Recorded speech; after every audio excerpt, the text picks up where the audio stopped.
बङाइगाव जिल्ला खौसेथि बर' सुबुं आफादनि सामलायनायाव आरो बङाइगाव जिल्लानि बैसागु खुंथाय आफाद जुथायै जि बैसागु फालिनाय बे फालिनायखौ बिथांमोना खोब गाजा गोमजायै खुंदों।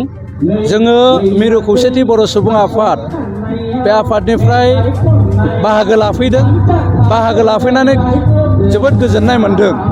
बङाइगाव जिल्लाया बर'फोरनि गोदोनिफ्रायनो मोनसे जायगा जेराव बर'आ गावनि राव हारिमु फोथांनानै लाखिनानै रायजो जाबोबाय थादों। जोङो खौसेथि बर' सुबुं आफादा एबार मोनसे गासैबो जिल्लाखौ लानानै गासैबो जिल्लानि खना खनला बैसागु फोरबोखौ खुंनो थाखाय आन्चलिक लेभेल, जिल्ला लेभेल आरो मिरुयै साखाफारा जादों। बे रोखोमैनो दिनै बङाइगाव जिल्लाया खुंदों। गुबुन गुबुन जिल्लायाबो खुंगासिनो दङ। जोङो राव हारिमु थुनलाइ बेखौ फोथांनानै दोननांगोन आरो फोथांनानै दोननोबा बैसागुआ जिहेथु मोनसे बर'नि एंगारनो हायै फोरबो आरो बेयाव जोंनि राव हारिमु आरो थुनलाइया बेरखाङो। बेनिखायनो बे फोरबोनि गेजेरजों जोंनि आखल आखु रायजो जानायनि जि नेमखान्थि बे गासैबो बेरखांनाय, समाज नितिनि जि बेरखांनाय बे गासैखौबो बेरखांहोनो थाखाय बङाइगाव जिल्लाया दिनै खुंबाय, खोब मोजाङै खुंदों। गोबां आलासि बेयाव ओंखारफैदों। गासैबो गामिनि रायजो राजाफ्रा बाहागो लानायखौ नुनानै जोङो गोजोननाय मोन्दों आरो बङाइगाव जिल्लानि गासैबो बर' रायजो राजा, खुंथाय आफाद आरो जिल्ला आफादखौ जोङो खौसेथि बर' सुबुं आफाद मिरुनिफ्राय बाख्नायदों आरो साबायखर बावदों। जोङो नोजोर होदों जे बर'आव जिहेथु हारिमुवा गोदो न'खर न'खर बैसागु जानायनिफ्राय दिनै स्टेजाव फैबाय, खोब मोनसे चेलेन्जिं अबस्थायाव दङ। राव हारिमुखौ फोथांनाया एबा जोंनि मोसानाय मुसुरनायखौ फोथांनानै लाखिनाया मोनसे चेलेन्जिं।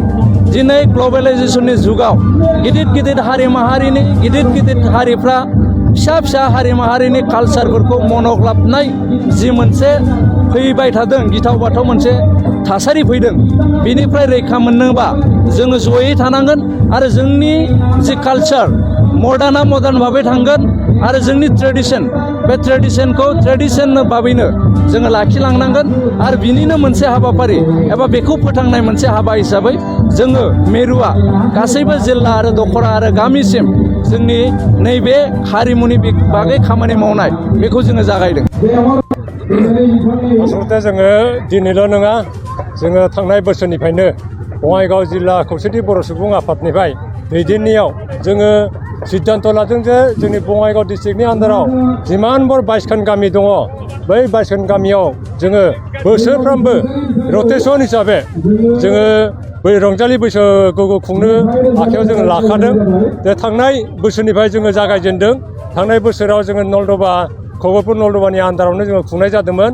दिनैहाय बेबायदिनो गामि गामि खुंनायनि जोंहा जिथा हिद्दान्त, बै हिद्दान्त मर्मे देग्लाय नैबे धुलाउरा गामियाव जोङो रंजालि बैसागु खुंनायखौ जों नैथि खेब होनानै जों दिनै खुंबाय।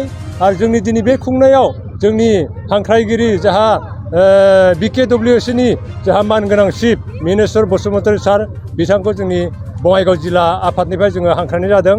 आरो बिथाङाबो जोंनि हांख्रायनायखौ मदद होनानै बिथाङा दिनै सौफैनानै जोंनि गेजेराव, रायजोनि गेजेराव देखा जानानै बहुद रंजादों, मोसादों। दा बेखौ जोङो बङाइगाव डिस्ट्रिक्ट जिल्ला आफादनिफ्राय, खौसेथि बर' सुबुं आफादनिफ्राय जोङो बिथां मिनेस्वर बसुमतारी सारनिसिम आंनि रोजा रोजा साबायखर बावहरनाय थाबाय। आरो लोगोआवनो जोंनि खौसेथि बर' सुबुं मिरु आफादनि जिथा दैदेनगिरिफोर, जाहा आफादगिरिखौ जोङो लेंहरदोंमोन, खिन्थु आफादगिरि सारा माबा मोनसे असुबिदानि थाखाय बिथाङा दिनै सेक्रेटारि नेहाथारि बिथाङा फैनानै जोंनि रायजोफोरनि सिगाङाव जोंनि फंनैसो जिथा बिबुंथि लाखिदों बैसागु रंजानाय खुंनायनि। दा बे बैसागु रंजानाय खुंनायाव जोंनि लेंहरनायाव बिथांमोना सफैनायखाय बिथांमोनखौबो आंनि गोरबो गोसोनिफ्राय गोदान बोसोरनिसिम साबायखर बावहरनाय जाबाय। आरो लोगोआव जोंनि जिकेटा चिफनि आन्दाराव जिकेटा जोंना इन्टारिम काउन्सिल, इन्टारिम बडिनिफ्राय जिकेटा जोङो प्रणब कुमार बर' बिथाङाबो सफैदों। आरो लोगोसे जोंहा UPPनिनो दैदेनगिरिनिफ्राय जोंहा नेहाथारि आरो गोबां मावथि सोद्रोमाफ्रा जोंनि लेंहरनायाव सफैदों। आरो जोंनि बर्तमान इन्टारिम बडिनि जिता इडुकेसन डिपार्टमेन्टनि EM जा अनिल बसुमतारी सार बिथाङाबो जोंनि हांख्रायनायखौ गोसो मोदोमै खुंनानैबाबो बेयाव सफैनाय जादों। थिग बेबादिनो जोङो दिनै बयखौबो लेंहरलायनानै आरो जोंनि बङाइगाव डिस्ट्रिक्टनि 22खान जिल्लानि बर' गामिनि सोद्रोमाफोरखौ लेंहरनानै जों जयैनो जाहाथे रंजानो बोसोराव खनसे रंजानो गोजाम बोसोरखौ जों बिदाय हरनानै गोदान बोसोराव जों जिहेथु जों मोजांनो बयबो जाहाथे गावबा गावनि जिउखौ खुंलांनो हायो बिनि थाखायनो जोङो दिनैनि नैबे रंजालि बैसागु फोरबोनि माबायाव जों बेखौ फालिनाय लादों। आरो जोंना उद्देश्यआ जाबाय जिहेथु जोंनि बङाइगाव डिस्ट्रिक्टआव थानाय बर' गामिफ्रा खुब फिसा गामि आरो सुबुंफ्राबो खुब खम आरो बेबायदि हारिमु आफादाव जोंहा खुब फावसायना थानाय गामि आरो सुबुङाबो बेबायदिनो फावसायना थानाय बेनिखायनो जाहाथे जोंनि सुबुंफ्रा जोंनि बर' माहारिफ्रा जोंनि बङाइगाव डिस्ट्रिक्टनि आन्दाराव थानाय गामिनि सुबुंफ्रा जाहाथे बै बर' माहारिनि जिथा कालसारेल बेखौ गावबा गावनि जाथिनि कालसारेलखौ जाहाथे जों हमथाना लाखियो बिनि थाखायनो हमथाना लाखिनो हानायनि थाखायनो जों बोसोरे बे बैसागु खुंनायखौ जों खुंलांबाय थागोन। नैबे जोंनि रंजालि बैसागु खुंनाय हाबाफारियाव प्राय जोङो 1000 जनसो जों आसा खालामदोंमोन होमबाबो 1000नि बारासो सफैबावदों। दिनैनि नैबे रंजालि बैसागु खुंनायाव दा नैबे 1000नि बारासो दङ। दा जोङो आसा खालामदों दिनैनि नैबे जिखिथा सुबुं नुदों प्राय 3000नि खमाव जानाय नङा सुबुंफोरा। नोंथाङा सरखारि साख्रि नागिरदोंना? नोंथांनि थाखाय मोनसे गोजोनथाव खौरां।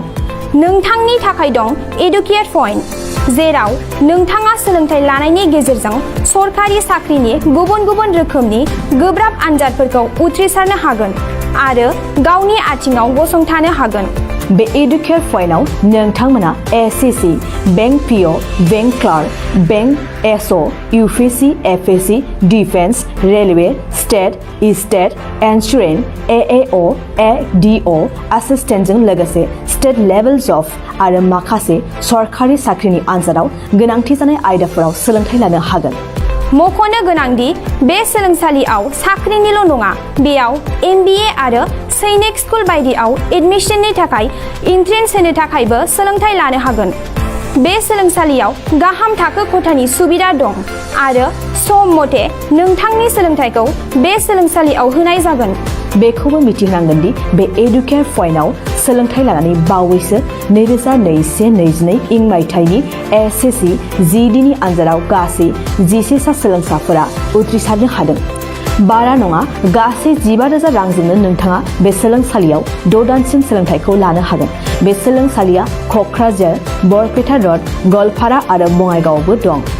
क'क्राझाराव सोलोंथाइ लानो गोसो गुदुं जानाय सुबुंफोरा 70020261333 9101536360 70020261333 9101536366